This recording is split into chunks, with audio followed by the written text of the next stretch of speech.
Thank you very much indeed. Welcome to everyone. I can see the numbers are going up as we're talking. We're very pleased to have this webinar. As Joanna said, it's the fourth time we've run a webinar and we've had a lot of interest. And this one is looking particularly at multiple sclerosis. And we're very pleased to have 5 speakers who are going to speak with us this afternoon. There will be time for questions and answers. We'll probably do the questions and answers at the end to the whole panel, if that's okay. To start, I'm very pleased to welcome Lorraine Peterson, who's a consultant and medical director of the Arthur Rank Hospice charity based in Cambridge in the UK. She set up a clinicians initiative over 10 years ago to improve the access of all patients to the hospice. And this led to the MND ALS Care Centre moving to the hospice and improving links between clinicians involved to this day. She's also worked with the MS Trust, the MS Society and the MS Academy on patient information and giving talks. Katie and Gemma are palliative care clinical nurse specialists who work with her, and we're very pleased to welcome them all to talk about their work and the role of palliative care in MS. Thank you, Lorraine. Great. Okay. Share my screen.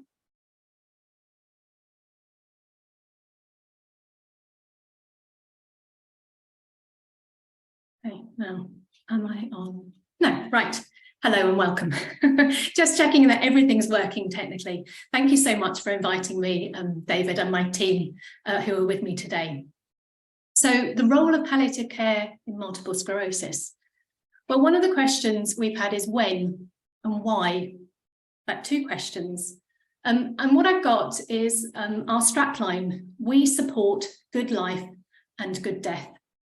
So we are a specialist and end-of-life care service based in Cambridgeshire, in East Anglia in the south of England, and we support people with advanced serious illness or any life-limiting condition.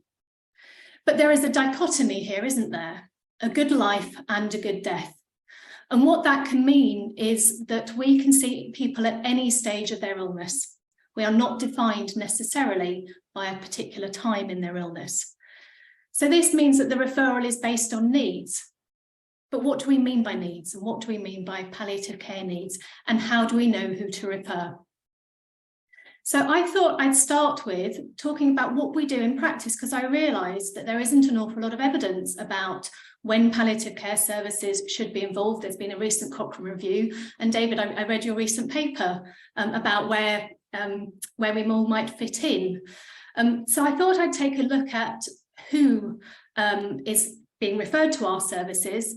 And because we are an umbrella of services, so we have services within the hospice building, so I'm based in the hospice building at the moment, but we also have some services that are going out to people's homes. We have outpatients and day services, and we also have some nursing services.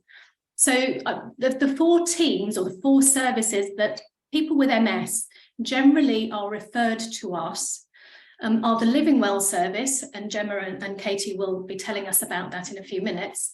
The specialist medical team, so that's my team, so my consultants and my trainee doctors, and that's mainly where our patients are sitting. And then we also have some referrals to our hospice at home service, which is a hands-on nursing service, which is caring for people generally towards the end of their lives. And the other team is a specialist community team, which works alongside our specialist medical team, but we've got specialist nurses, physiotherapists, occupational therapists, and we've also got access to chaplaincy and psychological support. So in terms of numbers, it's not a huge amount of our workload, and I'm sure we could be taking on more people. And you can see that in the Living Well service, in terms of numbers, that's around 16 people in years 22 to 23, and those numbers, will be changing as people come in and out of the service. So we're sitting at, say, roughly 6%. And I would suggest that COVID has changed working practices and has changed, well, the whole world really. So there is some variation, I think, due to the pandemic, and I hope that we will see more referrals coming through. And then the other, in terms of other numbers, you've got a small percentage within the specialist medical team, and as I said, less within the specialist community team. So what exactly are we doing, and why would you refer to us when we know that palliative care is part of everybody's role, and that a lot of the services that people living with MS will be accessing are multidisciplinary anyway? So what's different about our team? So I thought of this rather like a jigsaw. You know, we can join in, we can be a missing piece sometimes that can be helpful. And for example, it could be a second opinion. You know, there's a complex clinical situation that's come along. There may be a complex ethical or legal dilemma that somebody needs some advice or support with. It may be that you are looking for a second opinion from a particular person or particular member of the MDT with a skill set that isn't contained within the other MDTs or within the other services. So, for example, our psychology team, or our chaplaincy team, or our social work. And I appreciate there is some duplication, but in terms of the individual person, there may be certain nuances that sit better within our team. And the other thing that I hear from our neuro rehab consultant that we work quite closely with, it's sometimes about a different care setting. So if somebody is now unable to come up to the hospital setting where they've had that very in-depth care, specialised care, and that we might be able to provide an alternative at home. And I appreciate we're not the same, but we are very used to liaising with multiple teams. So then the second reason, or sort of broad category of why you might refer to palliative care or specialist palliative care, is that we can be a good link service. So we may be asked to come in to facilitate communication because there may be conflict or miscommunication. We may be coming in to help coordinate a shared care plan or start the ball rolling about creating one. We could be advocating for the patient or family, or for other staff members, or we may be involved in planning. So broadly, I think there are a number of different, in a way, tasks and skill sets you might want to access.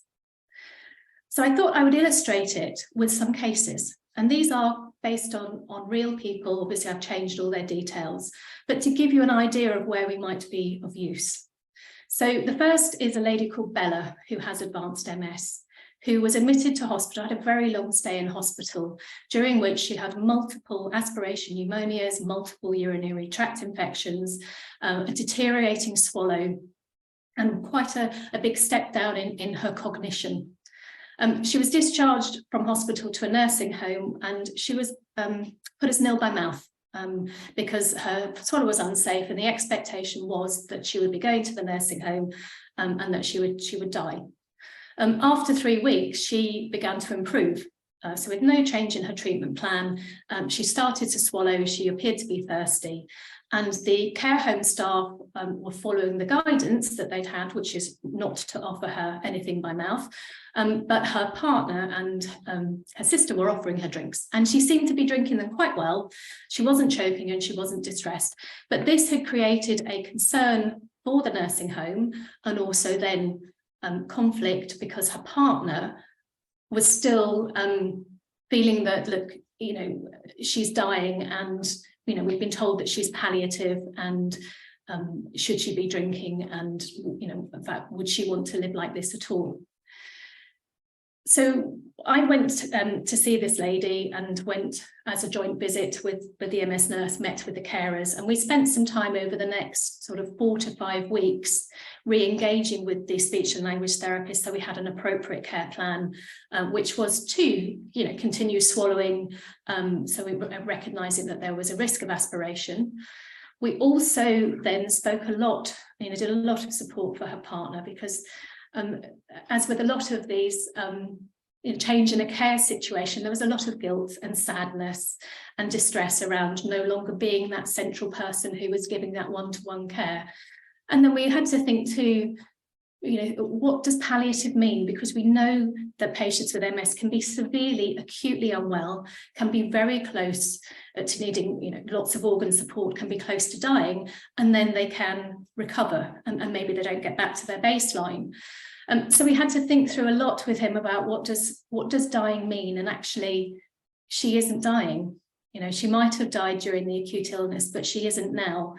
And so the last thing we did, which I think was probably the most helpful, was to call everybody together and to have a best interest meeting. So because Bella wasn't competent to make decisions about her treatment, about what would happen if she became acutely unwell again. And we put in a care plan and an advanced care plan about treating her in the nursing home with antibiotics, but then deciding that she wouldn't be for treatment in hospital, because having discussed that with her neurology team and neuro rehab team, the feeling was that an admission to hospital wouldn't improve her clinical condition and actually would be very distressing. So it felt like we were very much pulling that link piece, sort of pulling things together. The next person is a gentleman called Henry, who came to see me with his husband George, and Henry was a vibrant, delightful person who is a musician and was somebody who just had a real zest for life, but he was very fearful about what would happen if he lost his cognition, but also if he lost his ability to engage in music. You know, if something happened to his hearing, or he just couldn't appreciate music. And he was really asking questions about his personhood. Who am I? If these things happen, who am I? And what does life mean to me at this point? And he'd written what we we've been using the last few years is a respect form, and I do not like acronyms, but this acronym is a recommended summary plan for treatment and for emergency care and treatment, meaning that it's a plan written with the person and a clinician. And it states, it's really about if something acute happens, say they had an acute infection, what would they want to happen next? Would we focus on very active treatment? Would they want to focus on comfort, or something in the middle?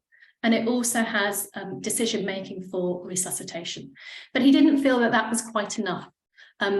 So we spent some time, and again, all of these things happen over time and are more than one conversation about thinking, about what was important to him and how did that translate into medical treatments.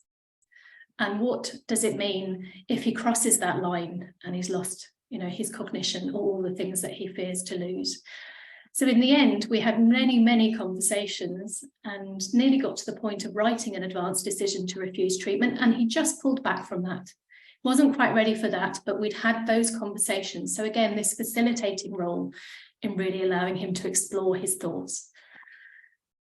And then lastly, we have Gregory, and I'll stop after this, who had lived with disability for many years, but had just deteriorated slightly so that he was now bedbound and was troubled with painful leg spasms on multiple medications that were escalating to try to improve his symptoms, but sadly weren't making a lot of difference. He'd also been, again, recently told that he was palliative and had been prescribed the anticipatory medications for the last days of life. So for those, I'm sure many of you are very familiar with these, but these are injectable medications for symptoms that might happen when someone's dying. So this was morphine, midazolam, an anti-secretory drug and an antiemetic. And due to his pain and his anxiety, what was happening was every night he was calling out our on-call services to come and have injections of these. And the sense from the team was this wasn't right, that he wasn't dying and that this isn't the right treatment. So again, here's somebody that we got involved with our specialist nurse with. We have access to a psychiatry trainee. We spent some time exploring his thoughts. And again, what does palliative mean for him? And where are we at in terms of his symptoms? And very much we worked with the neuro rehab team to de-escalate his drugs, to have a plan for de-escalation. And then the last thing we're doing with him, again, is to write an advanced care plan to give him back control in his life, to also improve his mood. So we feel like as he's been able to explore his feelings, he's been, in a way, resetting his life goals, thinking about, okay, how is he living? And now that his life has changed, how can we affect his mood? And he's accepting antidepressants. So, these are for us, often multiple interventions over a short period of time, and then you may find that we may pull out. You know, we've done our role, we've done what's required, and then we will discharge back to the teams that are looking after these patients. So I'm going to hand you over now to our Living Well service to show you the other bit, one of the other bits of our models where we care for patients in the hospice. So I'll just hand it over and I'll come out of the screen. Hello there. Hi, everybody. So the Living Well service is based on the rehabilitative palliative care model, which I'm sure most of you will be aware of, was introduced by Hospice UK, the definition of which is just on the current slide there. Also defined by WHO as the palliative care. It's an approach that improves quality of life for patients and families facing problems that are associated with their life-limiting illnesses. In the book, By Being Mortal, by Atul Gawande, he states that the ultimate goal is not about the death, but a good life to the very end, enable well-being, and well-being is about the reason that one person wishes to live, and that's sort of our approach in the Living Well service. The following leaflet was by the St Christopher's Hospice, and it's about their approach to EAPC. There is a link to it at the end. And again, just talking about being supportive, encompassing all the aspects of living, about recognising somebody's sense of identity as an individual, and is restoring the person to the patient, which is very much one of our focuses. So in relation to MS, an RPC approach can be different, but may overlap with rehabilitation in MS, which involves strategies to improve or maintain function, prevent complications, and enhance their overall quality of life. Rehabilitation may be needed at various points in the disease course to help the person maintain their function, their cognition, and their vocational functioning. It is important to assess the person as a whole and make sure we get their work-life balance correct. Many people that we have referred to us are very often still working. They still have to get that work-life balance right. It's about enabling supportive management so that they can take on the management themselves of their individual condition and how their body responds in relation to the MS. And it's about creating support networks and gaining appropriate advice, and all of that is really fundamental. So what is the Living Well service at the Arthur Rank Hospice? So we offer a multidisciplinary team approach, which includes, we've got nurses, physiotherapists, occupational therapists, physios, creative worker, chaplaincy. We support people with life-limiting illnesses, which are usually progressive and likely to be in the last 2 years of life, as well as providing support for their family and carers. We help to provide specialist symptom management, advanced care planning, individual discussions about managing and most of all living with their common complex issues. This may include fatigue, anxiety and breathlessness, which we run either groups on or one-to-one sessions. We can't accept all patients with a diagnosis of MS, but we will consider those patients with a primary progressive disease likely to be in their last 2 years of life, or a secondary progressive diagnosis with complex needs. And we are a service that's 100% charity funded. Now I'm going to hand you over to Katie, and Katie's going to do one of our case reviews from one of our patients known to Living Well service. Hi. Our patient that I'm going to talk about, his name was Roger, and he was referred to us by his MS clinical nurse specialist. As will be apparent, we sort of got to know him over a period of time, but our initial contact was back in December 2020, when we completed a holistic assessment. He was known to have secondary progressive multiple sclerosis with cognitive difficulties, but he also had other comorbidities as well, which is often the case with many of our patients. He had type 2 diabetes, he had hypertension, he'd also had a quadruple bypass. He acknowledged with us during the holistic assessment that his mood was unpredictable. He had a good relationship with his wife. They had an adult son who lived with them, and lots of equipment in place at home. But his wife was really struggling as well with mood swings and outbursts, though she was aware that it was part of his condition. So problems identified at his holistic assessment were fatigue, cognition and emotional issues, reduced mobility, and they were keen to consider some future care planning. As part of Living Well, we use the Outcome Assessment and Complexity Collaborative, which is known as OAK, and it's a means of identifying patients' condition and their phase of the disease process. And at that time, his Karnofsky score, which is another scoring that is part of the OAK, was 70%, and he was phased as stable.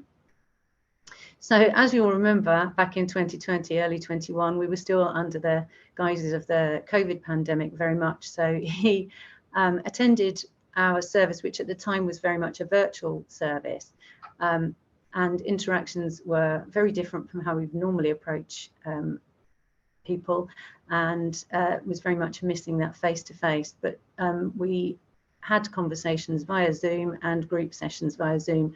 Any confidential conversations that we had were privately held via telephone or one-to-one video call.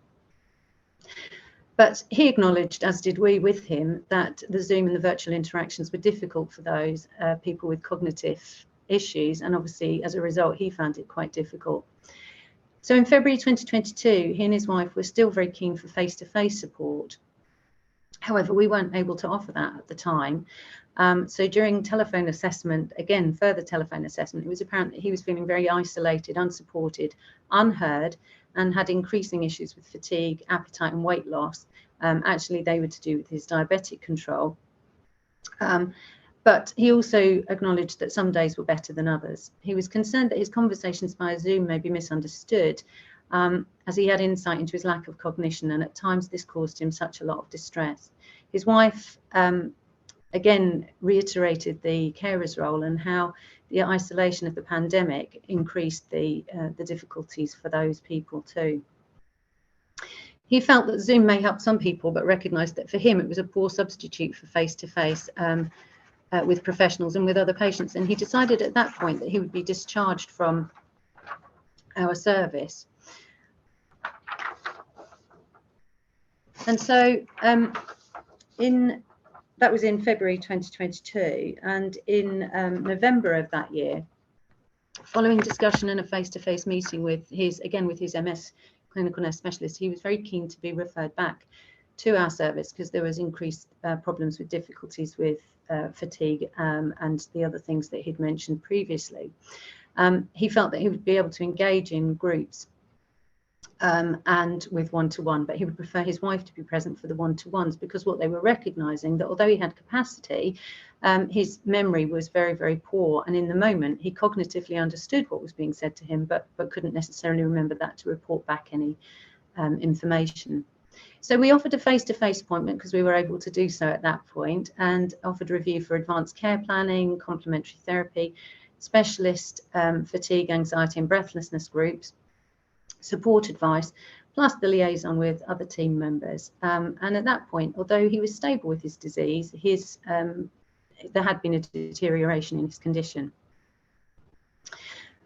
So in December of that year, he had a sudden deterioration in mobility, he had increase in pain and severity of all symptoms, which he reported to us. We were able to complete a pain assessment and to then refer back to his community teams, the GP, the community neuro services, and obviously to speak to the MS clinical nurse specialist to go out and see him again at home. And at that point, he had been rephased as unstable because we weren't quite sure what was going to happen with his condition. And actually he was fairly bedbound, so his Karnofsky scoring was only 40%. Fortunately, he stabilised in January, and we were able to have further conversations with him and with his wife and complete respect document, as Lorraine has talked about the respect earlier. I won't go into that in too much detail, but obviously lots of discussion surrounding that information.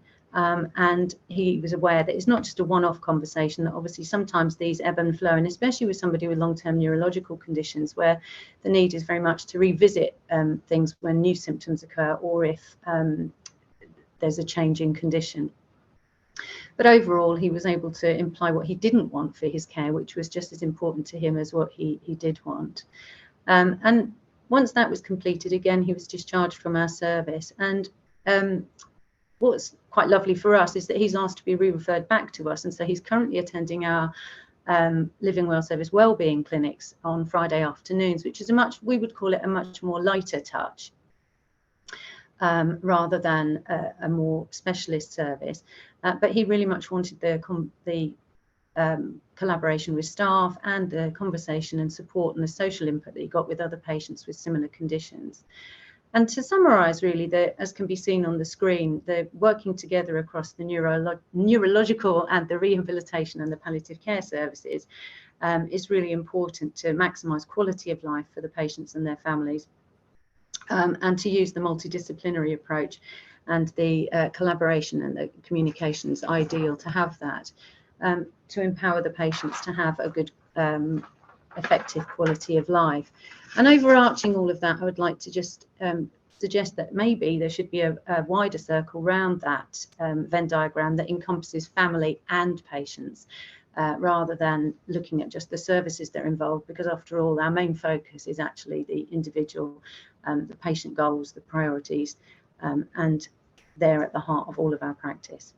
So holistic work-life balance with the person always at the centre, and just some references that might be helpful there. Thank you. Yeah. Thank you, Katie. Thank you very much indeed. That's been really interesting, and thank you. It's set us up well for the afternoon. Thank you very much indeed. So now we pass on to, we will take questions, as I said earlier at the end. Do put things in the question and Q&A section on the bottom of your screen, so we've got them to come back to.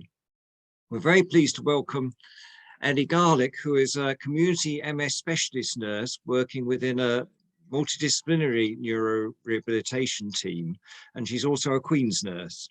She's previously worked in hospice care and community nursing. So welcome, Ellie, and thank you very much indeed to talk about this ongoing discussion about rehabilitation and palliative care and that overlap in MS. Thank you very much for inviting me to talk. I'll share my screen.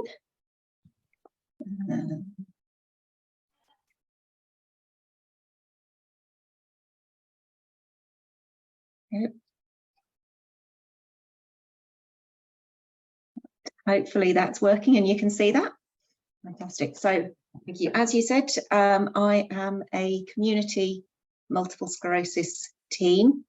So I'm just going to start off by talking about me, do a little bit of an overview and background, and mention some of the things that that have already been mentioned, actually, which is great, shows we're all on the same page and working along the same lines. And then I just wanted to illustrate it with a few case studies from my experience. So, as I said, I'm a community MS specialist nurse. So I support anyone living in the area that I cover who's registered with a GP in this area, from diagnosis all the way through to end of life. And our approach really is all about helping people to live as well as possible with their MS. And we really do promote self-management. What we want to do is give people the tools to manage their MS themselves, because even our most complex patients that we see more regularly, they live with their MS every day, and it's really important that they have the tools to manage it every day. So we do an awful lot of patient education, and we also give advice on symptom management. We provide emotional and psychological support. We also look at supporting family and informal carers as well, because they play a huge role in helping our people with MS live as well as possible. We do complex case management, which involves an awful lot of liaison with other services, and we do onward referrals to the wider multidisciplinary teams, to the speech and language therapist, and the neuro OTs and physios that we work alongside in the neuro rehab team. And we also offer education to other healthcare professionals in MS. So I expect a lot of people are very familiar with this quote from Cecily Saunders, and it really does sum up for me, you know, what it's all about living. You know, palliative care for me is very much about living and living well. It's, yes, at the end of it that there is a death, but the most important phase of that is while you're living. And as was already mentioned, this rehabilitative approach to palliative care is something that we really do try and incorporate into our work. And again, like I said, it shows we're quoting from the same documents, so clearly we're singing from the same hymn sheet, which is great. And it is about that independence, about optimizing function. I think sometimes when you say the word rehab, the picture that immediately springs to mind is trying to get someone to walk again after an injury, something like that. And rehab is really about more than that. It's about function. It's about meaningful activities for that person that allow them to sort of fulfill the roles that they have themselves in their life. And I find something that really sort of illustrates that for me is this life thread model. So if you think about the threads that make up your life, your idea of yourself. So for me, I am a nurse. That's very important to my identity. I'm also a mother, I'm a wife, I'm a horse rider, I'm a runner, you know, and all those things wind together to make up me and how I see myself. And then something happens, someone gets a diagnosis, you know, in this case we're talking about MS, and that really threatens those life threads, and some of them become detached. And our role, I see, as trying to help people reconnect those threads. You know, how can we pick up those things that helped someone sort of see their identity and carry them forwards? How can they continue with that activity, that thing that has meaning for them throughout their lives? And where does palliative care come into that? So as I said, we support people from diagnosis all the way throughout the spectrum, all the way to end of life. And I don't necessarily see a point where I say, right, this person's now palliative. And if we look at the dictionary definition of palliative, it's making a disease or its symptoms less severe, but without removing the cause. We don't cure MS, but we aim to help people live as well as possible, make its impacts less severe. So there isn't a clear defining line, as far as I can see, that says, okay, now this is palliative. But of course, there are points where we start thinking, okay, there is progression, this is having more of an impact on someone's life. And we start thinking about people as having advanced MS. So this is not about the type of MS that this person has. It's not about whether it's relapsing or secondary progressive or primary progressive. It's about the impact that it has on that person's life. And it's about having multiple symptoms that are burdensome for that person. It's about needing more support with your care and about that increasing level of disability. So when we start seeing that impact on that person, that is something that can trigger those thoughts. You know, do we need to be thinking more about planning for the future? And I think the session after me is all about advanced care planning, which, you know, is certainly something that we like to think about and put in place. So we might just have that instinct that someone's MS is becoming more advanced, or there are tools that we can use to think about, is this to sort of trigger those thoughts. One of those is the clinical frailty scale for use in people over 65. If someone is becoming increasingly frail, then we may be thinking more along the lines of advancing disease. And again, we've got the palliative care indicators tool, or another one's the gold standards framework, the prognostic indicators. So there's various tools that we use. But we're still taking that rehabilitative approach. Even at this point, it's about that meaningful activity for that person. So I'm going to tell you a little bit about some patients. And again, obviously I've changed all the names and some details. So first of all, we're thinking about Leslie. Leslie is an older gentleman now. He's in his 80s. He lives in a caravan in his daughter's garden, and it's really important to him to be close to his family. He gets an awful lot of support from his family, his son-in-law. He's got a grandchild who still lives at home. He's got other grandchildren who are scattered around the world.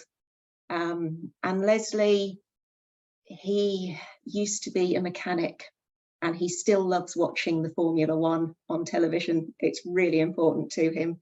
He watches a lot of sport, but Formula One is his main love. So, I want you to know that about him, because he is a person. He's a well-rounded, full person. And he has recently had a hospital admission. And following that hospital admission, his function did really deteriorate.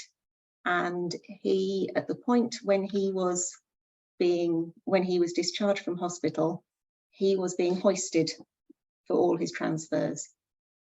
And he went from hospital, once he was medically stable, he went to an inpatient rehab unit, because Leslie really wants to stay at home in that caravan in his daughter's garden, where he has that access to family support. But it's a caravan, it's very small. There isn't room for a mobile hoist in there. So for him to return home, he really, really needed to regain that function and be able to manage a transfer with the equipment that is possible to have in that space. So he needs assistance with all his personal care. He is not able to transfer independently. He spends a significant time during the day in bed, and then only sits out in his chair for short periods. So if we were looking at him sort of on the frailty scale, then he'd be scoring fairly high on there. He also unfortunately developed some pressure ulcers while he was in hospital, so he's got district nurses coming in to visit and dress those. And he has a formal care package alongside the support from his family. Now, while during the rehab, the inpatient rehab, he did manage to improve his transfers and was able to come back with that care package, initially with 2 carers and a Mo lift to transfer him. But his goal is, I've already said that, his goal is to have a single carer transfer. So he is actively working on his rehab. He's doing his exercises, and that's going really quite well at the moment. And he is now successfully transferring with a single carer. So I think that's a really good illustration of his rehab. He is improving his function to achieve those goals that are really important to him, of staying at home in that caravan in his daughter's garden. But on the other hand, he's very realistic about the fact that his MS has progressed, and he does not want to go back into hospital. And he's made that very clear. He doesn't want to go back into hospital. And I've had a conversation with him about what that would mean in his future. And he's clear he does not want to go back into hospital, even if that means his recovery from an acute illness is unlikely and might not happen. So he recognises by choosing to stay at home, that might shorten his life. And he's also very clear, in the event that he had a cardiac arrest, he would not want any resuscitation attempts to be made.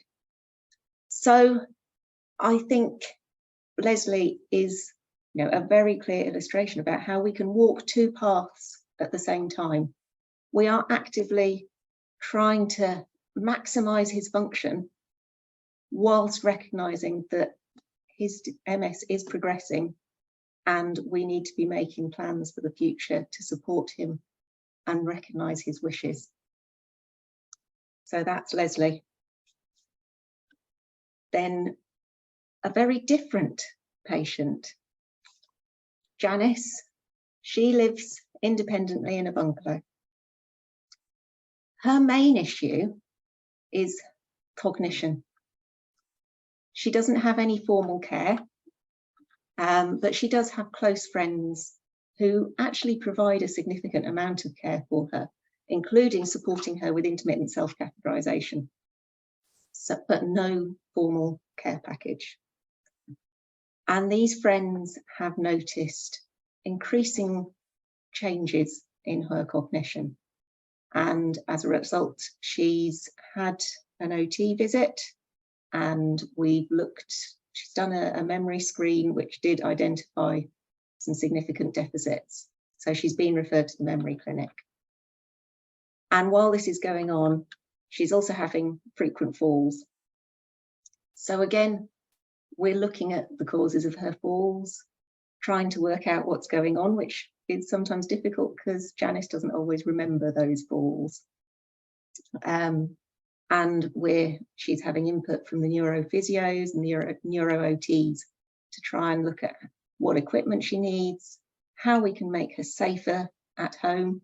I say safer, not always possible to aim for safe, but safer with her priorities, and what support we can put in place to keep her independent, because again, it's really important to her to stay independent.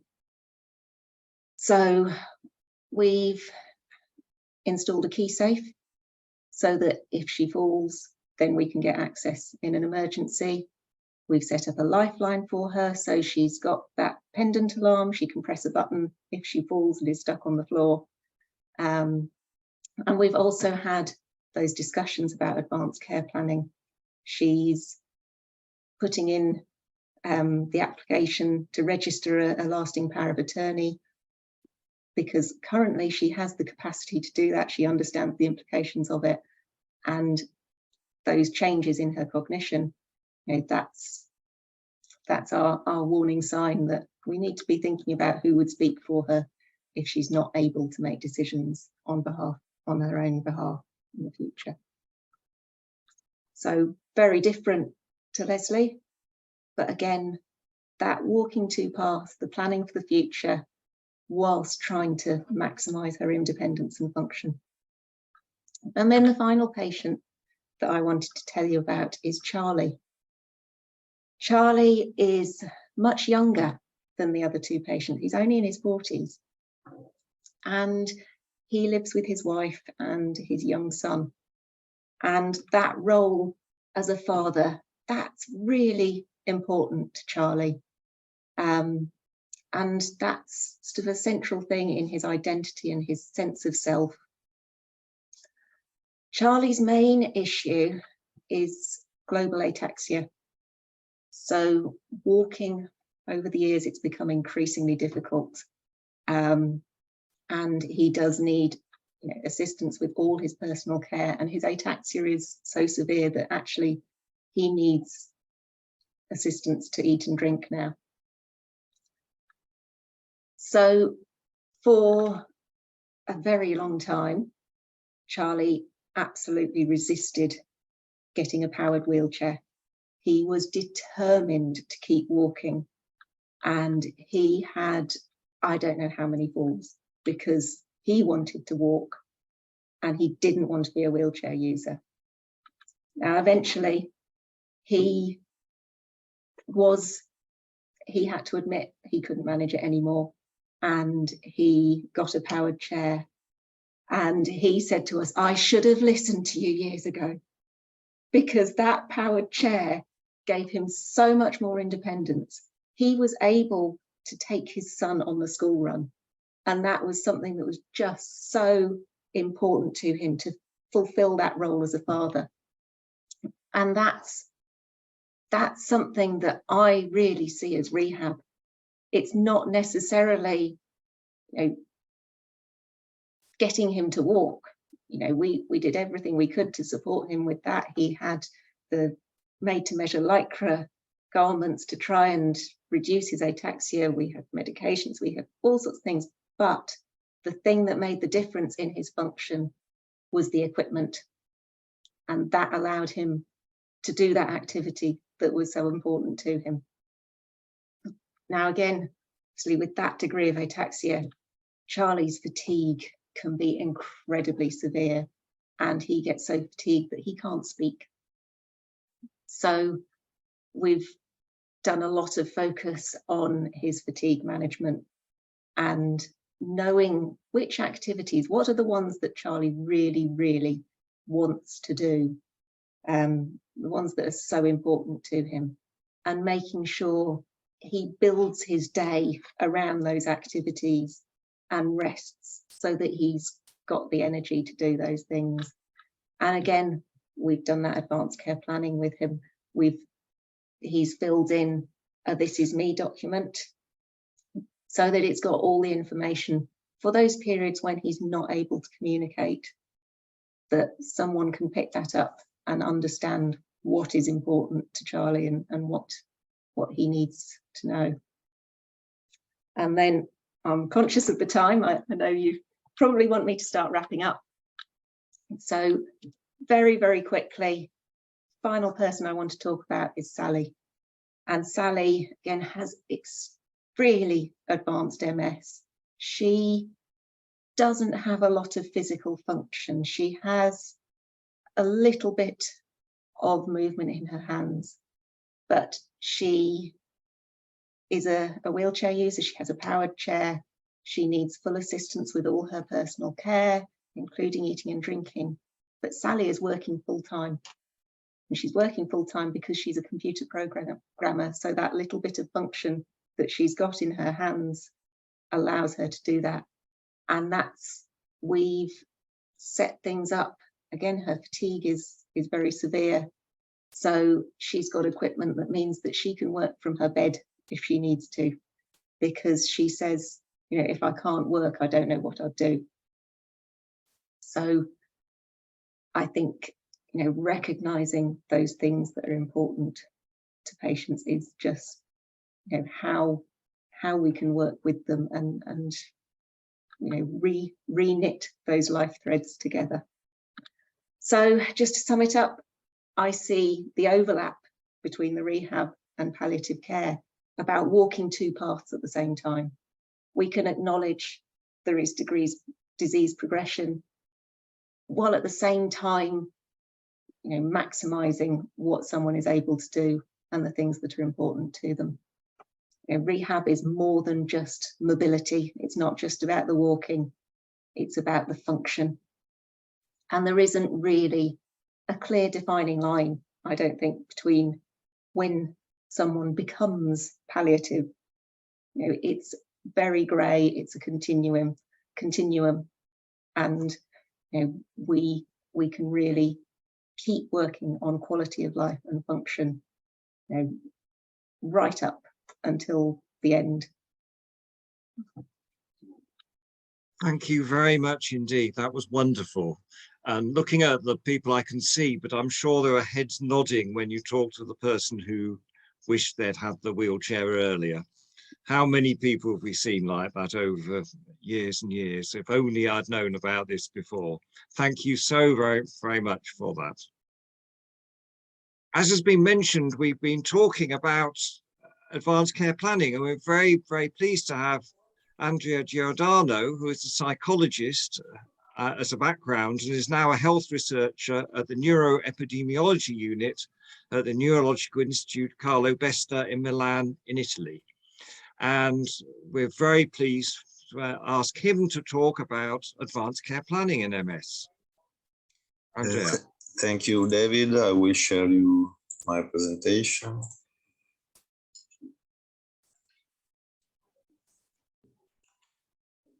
Can you see it? Okay.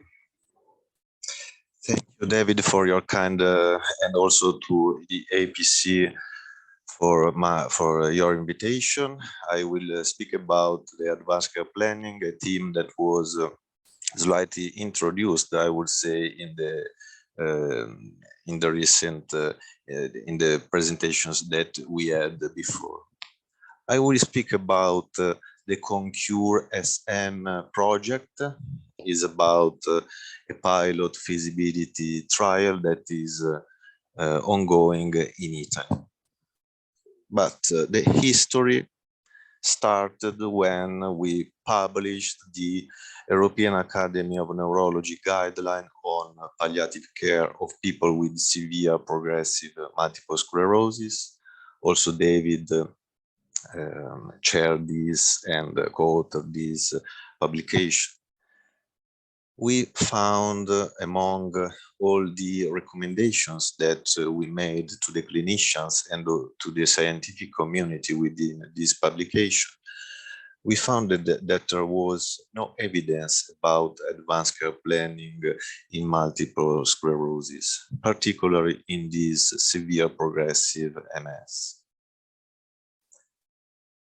Advanced care planning is a communication process in which patients' wishes, preferences, and goals with regard to future care, including end-of-life care, are discussed.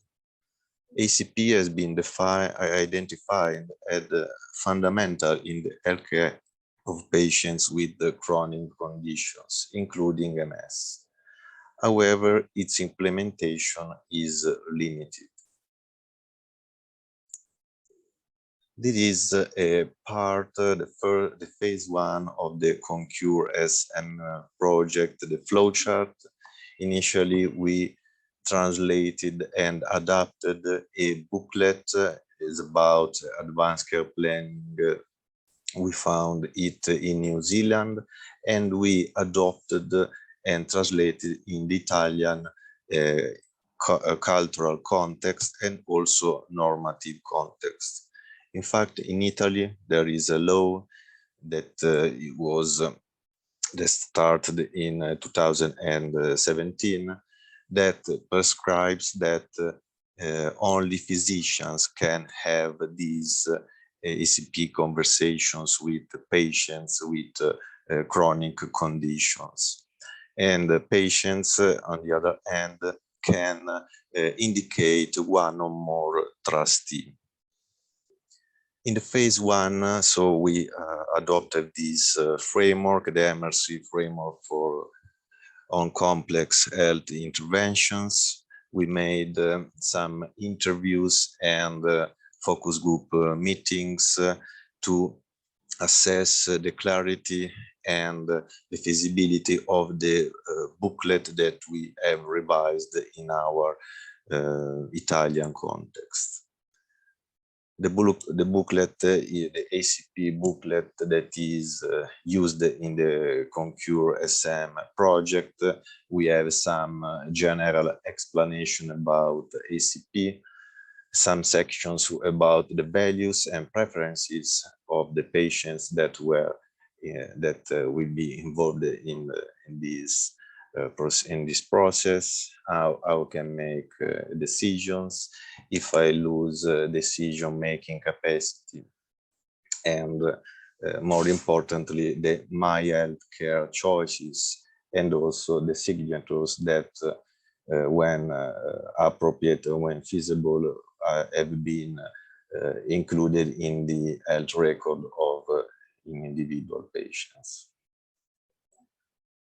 First, in the first part of the preparation of the trial, we organized a 2 days an intensive training involving all the health professionals that are involved in the trial, coming from 6 Italian MS centers. We had as trainers a few experts in shared decision making, communication, advanced care planning, process and procedures, and also the bioethics. We have also role playing at the end of this today's training. The second phase that actually the enrollment of the trial is ongoing, because there are a few patients that have to complete the follow-up phase after the ethics committee approvals in 6 centers. We set up the intervention. I showed the HP training program. We set up a web platform that have been assessed by the investigators at each centers, the patients, and the significant others if the patients has indicated at the beginning of the enrollment phase. We have also, in parallel, before the starting of the trial, we have linguistically validated from English into Italian the 2 outcomes that were the quality of communication questionnaire and the 4 advanced care planning engagement survey. I will show you after the outcomes and the flowchart of the trial. We have also, considering and in coherence with the MRC framework on complex interventions, we have a pilot, so a quantitative phase nested with a qualitative study that is ongoing, involving patients, significant others, and health professionals in focus group discussions. We are going to analyze all this data by using the process evaluation with the theoretical framework as a normalization process theory. The study protocol has been published in 2021 in BMJ Open. Being a pilot trial, we have a list of objectives. The first is to determine how many patients will accept the invitation to participate in the study. The second was to determine how many patients receive the intervention, so the attrition, to estimate the recruitment and refusal across the 6-month follow-up. The primary outcome, I would say, is the advanced care planning completion during the follow-up, to estimate the occurrence of the adverse events and the serious adverse events, to assess the acceptability of the recruitment processes, to investigate the changes in the secondary outcome measures, and also to explore the barriers and facilitators to implementing ACP in patients. And the last but not the least, to inform the sample size estimation for the subsequent larger trial. Being a feasibility trial, we cannot set up a power estimation. We have no data at all before this trial. So this is a matter also and extremely useful for a future larger trial. This is another outline of the study. Actually, we have a series of inclusion and exclusion criteria. Apart from being adult, we had selected people, and in coherence what we were inspired as in our recently palliative care approach study, the PenSAMI, we were inspired by the gold standards framework. We looked at the presence of one of these 7 indicators We have a panelist of palliative care physicians, neurologists that discussed a lot, and it is a matter also for discussion today, maybe, which are the appropriate and the clinical indicators. We have set up a possible list, expressed desire for SCP, raise questions about their future from the perspective of the patients, but also the patients want to talk about hastening death or medical assisted suicide. Importantly, in your context, an high risk for death within 2 years using the SUPRA question, high risk for severe cognitive compromise or dementia, and also for impairments preventing communication within the same time span that is 2 years. And finally, the significant suffering, so uncontrolled physical symptoms, psychosocial or existential issue. Also, we considered, able to communicate in Italian, adequate cognitive and communication ability, no serious psychiatric, and also, importantly, no previous advanced care plan document completed. So we screened also for the feasibility trial. It was very important to record all the data that clinician collected about the screening, the reasons for exclusion, because we need data also to plan future studies at all and to try to investigate better this phenomenon. We had a baseline assessment with some, I would say, commonly used measures involving patients, significant other, and also physician. We collected the Bartel index, for example, or the general and clinical data for the patients. The patients or herself completed a hospital anxiety and depression scale, a control preference scale, quality of life measure, and also the 4-item ACP engagement to investigate before starting the trial, which is the status about this construct, that is the readiness of the patients to be involved in this ACP process. We had the first ACP conversation.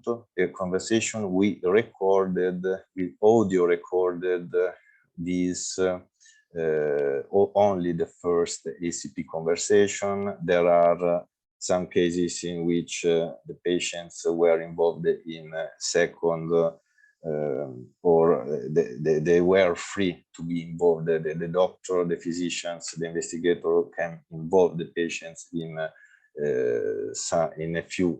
some conversations. We have no limits before by protocol. We did not set up on this regard. We used several perspective to study the quality of communication. We looked at the patients using the same questionnaire, that is a quality of communication questionnaire that was completed at immediately after the first ACP conversation by the patients, by the significant other if present, and by the physician. We looked, and we will look also using the option scale at the data about the shared decision making, looking only this first ACP conversation. The follow-up assessment is set up at 6 months. We use the so-called HEADS scale, and we have assessed also the readiness after the completion or the first ACP conversation. The significant other had completed the anxiety burden interview about the burden of the caregiving role, and the physician should complete these general and ACP if present data. We had actually the trial has finished the enrollment. We had a number, very high number of patients that were screened, more than 138. Among these, we included, we assessed for eligibility 75 patients, and 33 declined to participate. At the end, we included 19 patients. Notably, one patient refused to complete the questionnaires and to be audio recorded during the ACP, the first ACP conversation. So among these 19, we have one that is a woman that did not complete the patient-reported outcomes. Actually, the preliminary findings on 7 March, the enrollment is closed. We have these patients that was excluded from this sample. Actually, two of nine significant other refused to complete the caregiver burden at the second follow-up. About the safety, that is another important issue. The intervention appears to be safe. We have one severe adverse event that is an unplanned hospital admission for pneumonia, so it is unrelated to this kind of intervention. We had collected 22 adverse events. We had by protocol 20% changes between follow-ups to assess these kind of adverse events. So we have an increase in anxiety and depression symptoms along the time for 19 events that were considered unrelated to the interventions. To the intervention, only in 3 cases there is a relation that we consider to be probable, possible, or unknown. We have 1/3 of patients and the significant others that still are on follow-up. So what I will show you is a preliminary outline and overview of the results. We have 11 that, so 60% among our patients have completed the advanced and completed the advanced care plan document.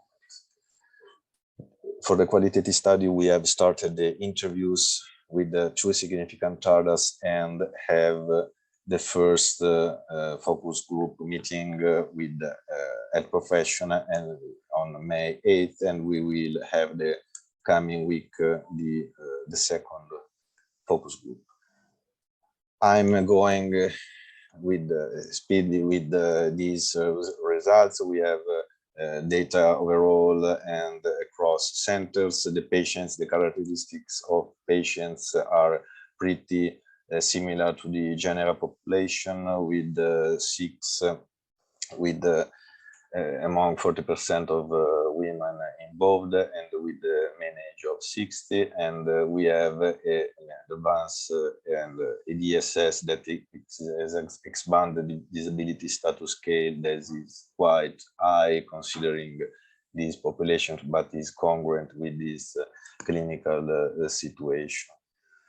Also, I'm going speed considering these significant other 70% among 10, so the numbers are very few, I would say, are in relation of our spouse or partners, and 50% were women.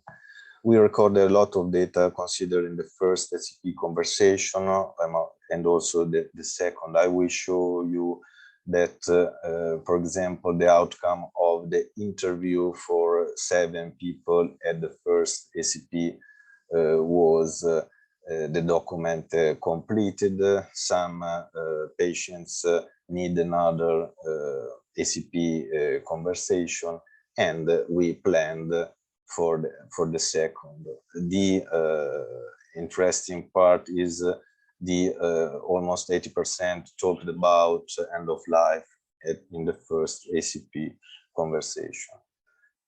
In the second, we have the same outline, but for the sake of time, I will going through the conclusion. We have also collected this normalization process theory questionnaire involving 13 professionals, and the results were pretty high, considering the fact that from 1 to 5, these questions were at the high level and a high median of as the health professionals were involved. So the interventions, the concurrent intervention was safe and well accepted by all the stakeholders. The findings of this recruitment stage showed that 70% of the eligible patients refused participation. So we need to support our decision to adopt a multi-phase design, to indicate the need for a systemic approach to ACP implementation in the Italian context.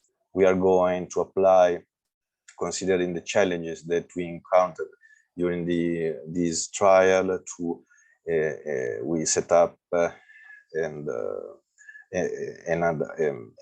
project, the European project, in which we are PI and project coordinator involved in Norway, Finland, and Israel. I would like to thank you all the investigators of the Concure SM project, the Italian MS Society that founded this trial, and you for the attention. Thank you. Thank you very much indeed. Thank you to everyone. We had 3 very, very good presentations. We've got time for questions. I'm not seeing any coming in the box. Do use the Q&A box. I can only look at one box, so I can't look at chat as well. So do use the Q&A. I'm amazed we've had well over 50 people all the way through, but people from everywhere, from Malawi, Philippines, Dubai, Bali, Malaysia, Ghana. They're the more exotic out of Europe. So we've had people, lots of people. So do come back with questions. We had some questions earlier sent in. So I'm not sure who to put this. What are the criteria of referral for palliative care for people with MS?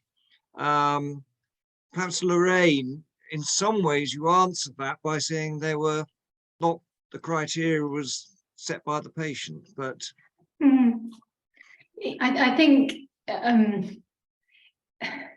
that's why I sort of tried to present it in a more functional way, because you can have very specific lists of symptoms, and some of it may depend on the setup of your health service. So I'm aware that we've got people across the globe, so I'd be fascinated to hear, where are you at, in your services, and what is the overlap in these different countries. So I think to a degree you can look at your gold standard framework and your those measures, but yeah, absolutely, I think it's guided by the patient, and probably then what services you have, bearing in mind that palliative is a difficult word. I think my illustration was that sometimes giving someone a palliative diagnosis, it was lovely to hear, Ellie, your thoughts too, it is somehow not making a big deal of that, but if you're referring to a hospice, you're going to have to say something. Ellie, would you like to come back on that? Yeah, I think I absolutely agree with Lorraine. I think it's about, is there a need? Is there something that you as a clinician feel, oh, I'm a bit out of my depth with that? Does this person have a complex symptom that you can't get on top of, that you think, I need someone else on this? So yeah, I don't think there's set criterion. Like you said, it must vary in healthcare systems around the world. But I don't think there's a wrong time. And I think, would you agree that there is always this confusion about what is palliative care? Is it just specialist palliative care from a specialist unit? Or is it a neurologist or the specialist nurse or anyone who's providing the palliative care approach, listening to the person and involving them and helping them with their symptoms and issues. And as you say, I think as a group, the reference group has kept saying it isn't just end of life. I remember years ago, we asked our local MS nurse, have you got some patients who are near to end of life that we could perhaps think of how we could help? And 5 years later, 6 of the 7 were still alive. But they still had a lot of needs that we were able to help. They may not have died and they may not have been dying that week, that month, but there was still a lot of problems. I'm just looking to see if any more questions are coming in. There was one specific question: where are MS patients with palliative care need to be cared for in Germany? I'm afraid I can't answer that, but I will refer back, and this is an advert to our previous webinar where we had 2 doctors from a specialist palliative care, neuro palliative care unit in a hospital in Berlin. So it may be worth looking at that webinar. Fine, we have a question. I'd like to ask the panel an opinion on how to deal with uncertainty about progression in progressive MS. Some patients, though not so disabled, express great worries about the future. Others, who are severely dependent, maintain a positive attitude and don't want to talk about end of life or palliative care. How can we help them understand that palliative care could be good news by improving their quality of life and that of their families? That's from Simon Veronese, who's a palliative care physician in Italy. Andrea, perhaps, how do you think there was a real problem of getting people to think about the future? I would say yes. I thank you also for the question. Also considering the fact that we are going to finally analyze the data of our experience in Italy, but the first overview is almost clear. For example, when I show you these slides about the clinical indicators, this is a matter actually of, I would say, your discussion and as clinicians and about the technicalities of this, but the perception of the people typically in Italy, and I would say beyond Italy, is they have fear of the death. They have, I would say, the MS people. We conduct also other qualitative study because considering also the fact that the death is also a taboo between also the patients and the physicians. So in our study, we observed also a resistance, and we will look qualitatively also these results from the physician perspective to present this kind of study that is about advanced care planning. So you are actually pretty well, you have an illness, you have MS, but you can look at your final stage or your stage in which when you are not you're not well, I would say. Thank you. Would Ellie or the others like to come in on that, about how we cope with this very ill person who's positive and the person who may not be quite so ill, who needs to be thinking about some of these issues?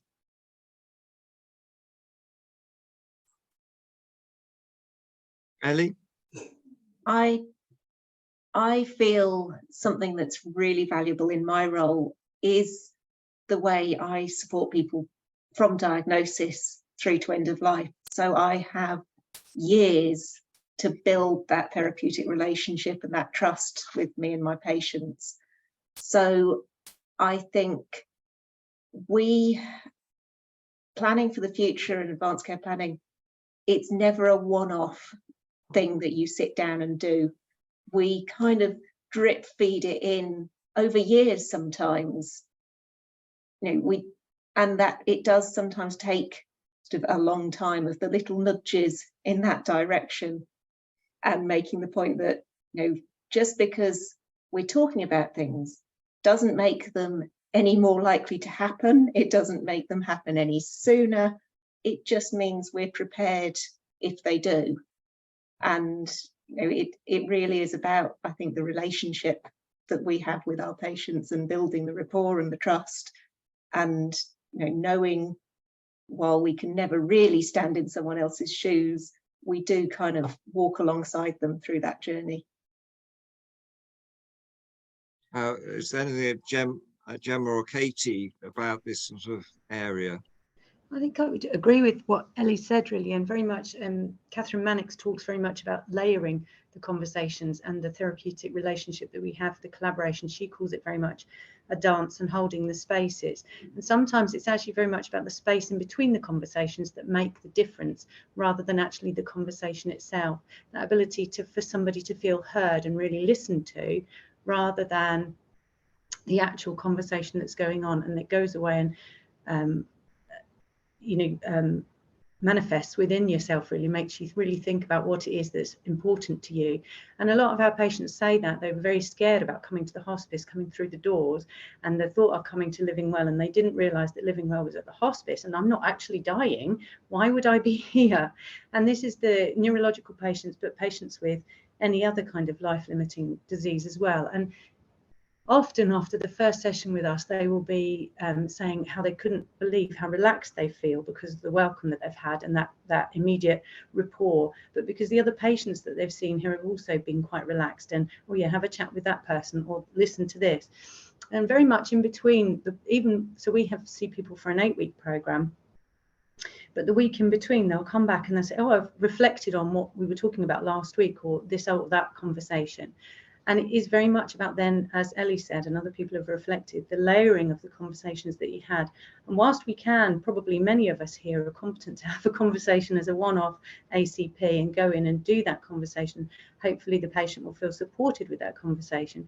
It very much is revisiting and going through that, and very much about the trust that the patient feels with you to have that ability to open up and to let their uncertainties be felt by somebody else, to feel that bond with somebody.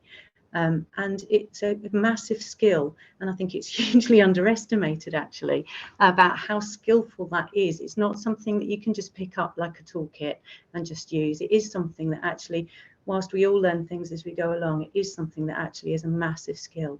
And I think it's really underestimated how much that is, how much that means to people. We hear that a lot from our patients, Gemma and I, in Living Well, about how supported they feel, how they can't quite believe the service that we're able to offer, partly because we're a multidisciplinary team, partly because we have the links with the specialist services in the community or the hospitals, and have the ability to make contact with them to advise us as well as with the patient. Thank you.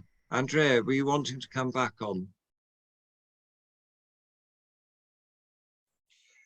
I would like to add that in our experience, to add a little bit, we had also the fact that we trained the health professional to conduct these ACP conversations that by law should be conducted, should be had with the responsibility of the physician. And a challenge that we encountered is the fact that the patients were not so ready.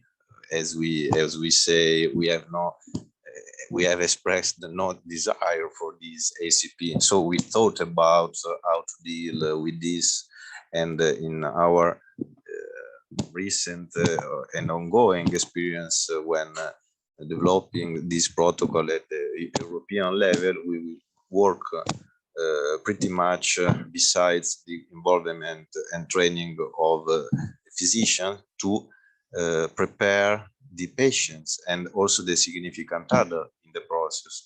So to facilitate before, in a way, the background of people, this the people that are so different and also have a different responsibility in the process to such kind of process itself. And I know when you look at those figures, that you see that some doctors were more able to have those discussions than others, even Yes. with training. So I think it's having that openness and yes, and I will say also that during the process, it's not one tick box to perform such one day training, but also we have a panelist of people that had booster sessions trying to help professionals in this endeavor. we only have a couple of minutes left, but a wonderful questions come in. Are there any specific approaches to maintain personhood and assist patients with relinking the threads of the rope when there are cognitive issues in neurological conditions? I don't think we've got the whole answer to that, but No. Lorraine.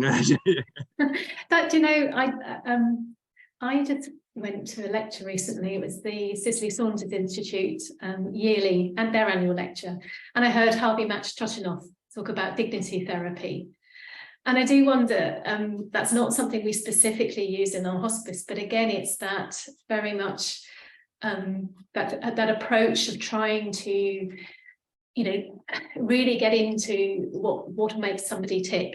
And I wonder, we fear so much about our cognition and what that means. And, you know, one of those cases was, you know, who am I if if I've lost, you know, certain aspects of my cognition.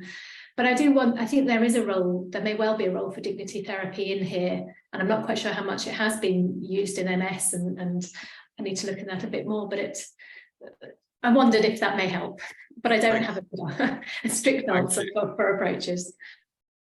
And I suppose coming back to what has been said already, it's having that relationship before, so that it may make that much easier to have those conversations if you've known the person for many occasions rather than it's just the first time you meet someone. And that's again one of the issues, I think, for palliative care to be involved in neurological diseases, because it's sort of that ongoing care is a real challenge for funding and for services to take on. There's also I mean, in dementia, it's widely recognised, isn't it, about the music therapy that's available in dementia, and that doesn't actually have to be a therapist giving music therapy or, you know, using music therapy to awaken somebody's senses. But there's lots of supportive documentation surrounding the power of music, or the power of how effective that is to reawaken somebody's senses. And it might just be for a short time, but to give somebody that benefit of feeling a bit more like themselves, a bit more normal, and the ability to not necessarily have a conversation that they'll remember, but to recognize a bit of themselves within that. And I think very much crucially, as we've said many times, is that knowing somebody, that ability to have a knowledge of somebody rather than just a one-off conversation. There's the wonderful video of a person with dementia hearing jazz music and having not spoken for months, singing and talking about it. And if you haven't seen it, look it up. If you look up dementia and music, you'll get it. Absolutely. Thank you ever so much, everyone. We've come to the end of the time. We're very pleased. Thank you to all the speakers. Been wonderful presentations. For the people who have given questions, and for everyone involved. And particularly I'd like to thank Joanne and everyone at the EAPC for facilitating this webinar. It's